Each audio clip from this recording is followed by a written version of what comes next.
দেখতে পারতেছেন আমরা মোরগ পোলাও কিনে আনলাম। এই যে বুঝছেন, এই যে আমার ছোট ভাই চিকনা চামেলি, এই যে খাইতে পারে না বুঝছেন, ছেলেকে চিকন।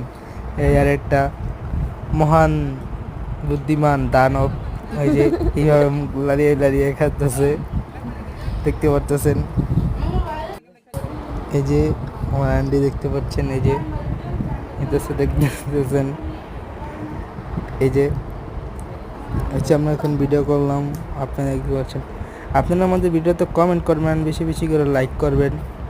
অ্যান্ড দেখতে পারতেছেন এই ভিডিওতে কমসে কম 10কে লাইক ডান করে দেবেন, কমেন্ট করবেন আর সাবস্ক্রাইব করে রাখবেন চ্যানেলটা।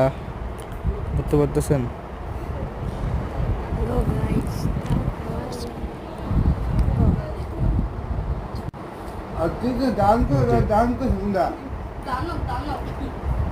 দেখতে পাচ্ছেন এই যে মোবাইল দেখতে খাই যাচ্ছে, এই সব আজকালকের এই যে দানবটা দেখতে পাচ্ছেন কীভাবে খাই যাচ্ছে। এই যে বোরহানি বড়কুলার সাথে বোরহানি না চলেই না। এই যে আমার বড় ভাই সাহেব মহারাজ, এই যে দেখতে পাচ্ছেন কীভাবে খাইতেছে। এই যে দানবটা আবার আরো বেশি বেশি করে নিজেকে যেমন দানব ভাবে তাকে মানুষের দানব ভাবে। এই যে আবার বোরহানির সাথে একটা চুমুক লাগিয়ে দিল মুখের সাথে, এই যে দেখতে পাচ্ছেন। সেই তাজা বোরহানি সেই ভালো লাগলো বড়কুলার সাথে। এই যে